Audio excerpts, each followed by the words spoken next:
रहो रबिया, तोहर स्कूल कहिया खुलतो रहो? 1 साल से बंदे छो। है स्कूल कोनो हम बंद केने छियै जे हमरा कहै छ तू? रे साहब पुछलियो कहिया खुलतो, पढ़ाई छूटे छै ने। स्कूल बंद छै हमर आ पढ़ाई छूटे छ तोहर। बड जरूरी छ त हथौड़ी ल ले आ स्कूल के ताला तोड़ दिह आ असगरे मुन लगा के पढ़ैत रहिह।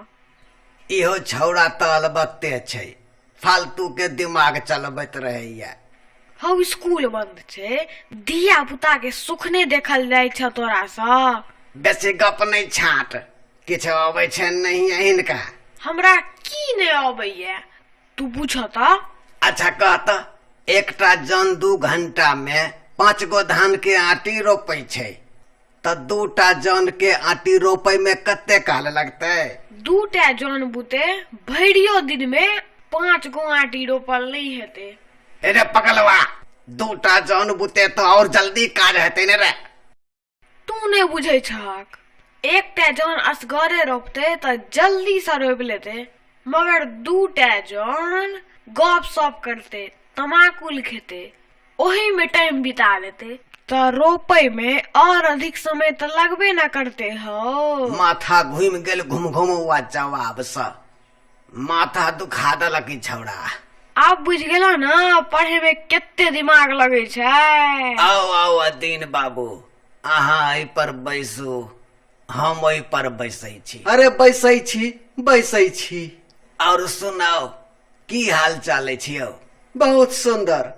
केम्हर एनाइ भेलै? रास्ता से जाय छलहुँ, सोचलहुँ अहाँ के दर्शन करे चली। हो बाबू, आइये बुझलिया, तू तो देवता छहो। हम देवता छियै रे।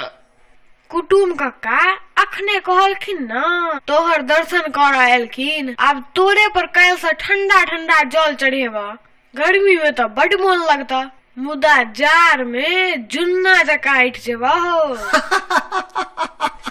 रे चुप, अनेरे बड़बड़ाइत रहै छै भरि दिन। अहाँ के की स्वागत करू अदीन बाबू? एगो स्वागत गान गाबि दह कुटुम कक्का के स्वागत में। मंगल में दिन आज हुए, शुरू करा। ई छौड़ा एहिना मजाक करैत रहैया भरि दिन। अहाँ कहू की मंगा लेल जा अहाँ ले? यो बेसी की मंगाब, 5 किलो छेना मिठाई मंगा लिया, वही में एडजस्ट क लेबै। बुझाइया पूरा महीना से उपासे छी, लगैया एते उपास तोड़बै। अरे लोक एना नहीं बजै छै। अरे जा दियो, की हेते, धिया पुता छै, एहिना बजै छी, बाजा दियो। रबिया झट से जो त 5 किलो चिकन मिठाई लगा आता। चिकन आ मिठाई दोनों चीज लगा अबिया? रौ चिकन नहीं, अपने कहला चिकन मिठाई। रौ चिकन मिठाई मतलब नीक मिठाई। हैया तुरते गेलिया आ तुरते एलिया। आइ कुटुम कक्का ला तेहन मिठाई लेबै, कुटुमो कक्का हाथ चटते रहती। हौ कक्का, 1 नंबर छेना मिठाई छ। कत्तो लेबाक छौ? पूरा 5 किलो। तुरंत जोख दै छियौ। मिठाई निक छ न हो? एकदम निक, प्योर मक्खन जका। मिठाई मक्खन जका छै त मक्खने दो द। ठीक छै, मक्खन दे दै छियौ। हमरा दुकान के मक्खन जे खबे मौध जका मीठ लगतौ। मक्खन मौध जका मीठ लगतै तो मौधे किया नहीं ल लेल जाय? असली मौध छ दुकान में? हाँ रो, मौध किया नहीं रहते। हमरा दुकान के मौध एकदम पानी जका छक छक करे छै। पानी जका छक छक करे छ? एको रत्ती मिलावट नहीं, पूरे चमचम। मिठाई मक्खन जका, मक्खन मौध जका, मौध पानी जका। एकटा काज कर, छोड़िए दह। अहिरो बा, एकरा की भ गेलै? की भेलौ रे रबिया? मिठाई लाबऽ में बड़ी काल लागि गेलौ। हौ बाबू, मिठाई वाला कक्का के कहलिए 5 किलो छेना मिठाई दहक। ऊ कहलक हमर मिठाई मक्खन जका है।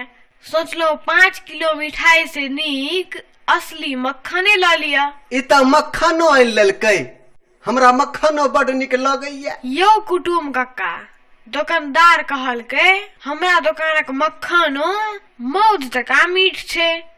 सोचलो मौधे लली ई तो और कमाल भजते। आई मजा आबि जेते। पहले मिठाई, फिर मक्खन, फिर एक गिलास मौधो पी लेब। मौध पी लेब, कनी दम धरू। आगुओ के गप तो सुन लिया। सुना ना। दुकानदार कहल के मौध पानी जका एकदम साफ, एकदम शुद्ध छे। मिठाई वाला एकदम ईमानदार छले नहीं यौ? ठीक है। हमू सोचला मिठाई मक्खन जका, मक्खन मौध जका, मौध पानी जका, सबसे उत्तम पानी।